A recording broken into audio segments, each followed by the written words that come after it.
perfect balance between man and nature. The goal is to bring the population down to 500 million, which is over a 90% reduction in humanity.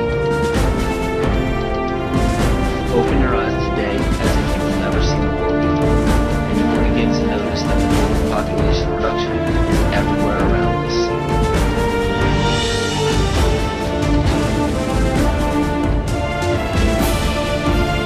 The sustainable goal is the elimination of the middle class. The world cannot support 6 billion people. You see, the plan behind sustainable development includes population control. It's a program for land use control, education control, and population control. The leaders of the sustainable movement say that the world's human population should not exceed 500 million people. That's a 93% reduction in today's population levels. In 1992, while the Rio conference was going on, George Bush, then president, was there. He was just offshore in Prince Charles's yacht, where he executed the Agenda 21 protocols on behalf of the United States and brought it back to Washington, D.C. Within a year, Bill Clinton, by executive order, established the President's Council for Sustainable Development. In 1996, Bill Clinton set up the President's Council on Sustainable Development. One of the dictates of Agenda 21 is that every country in the world is to set up a national council that oversees the implementation of Agenda 21. I've listened to Gorbachev explain, we are writing a new set of 10 or 15 commandments to replace the original 10. Which one of the 10 do you think these guys don't like? Thou shalt not lie, thou shalt not steal, thou shalt not covet. Because I'll tell you what, these people have lied to us. They're in the process of stealing all of this nation's natural resources, and they covet everything. To explain the map, the red are areas that are to be off limits to human beings. If you live there, you won't. The yellow areas are the areas that may have control of all human activity. If you live there, you won't. Black dots, smart road signs, stacked and packed in small living rooms along rail tracks.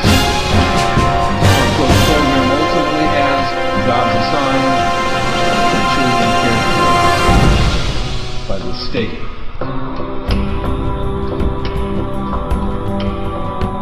And in conjunction with Codex Alimentarius, food will be limited and water consumption will be decreased to 10 gallons per day per person.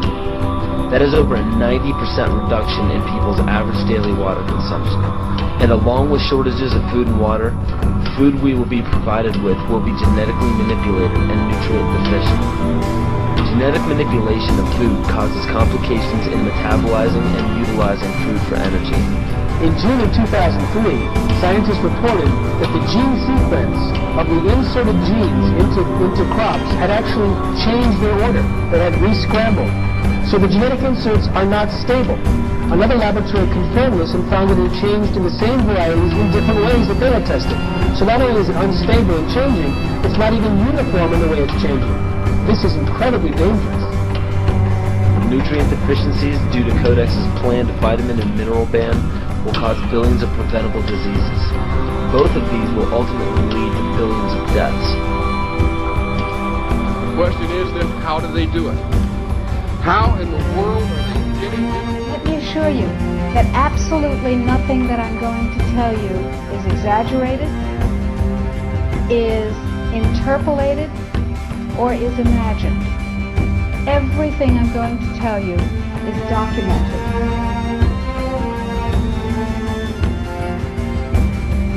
He who controls food controls the world.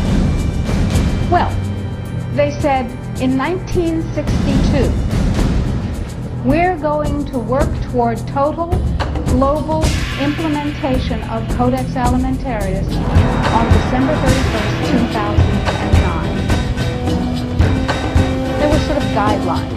Now, Codex Alimentarius Commission is administered by the World Health Organization, WHO, and the FAO, the Food and Agricultural Organization, runs Codex, and they run it at the request of the, so they're mom and daddy, the Codex Alimentarius.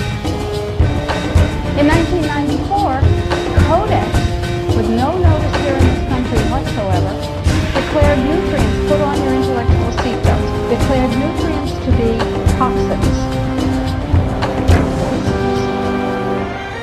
Under Codex, every dairy cow on the planet must be treated with Monsanto's recombinant bovine growth hormone.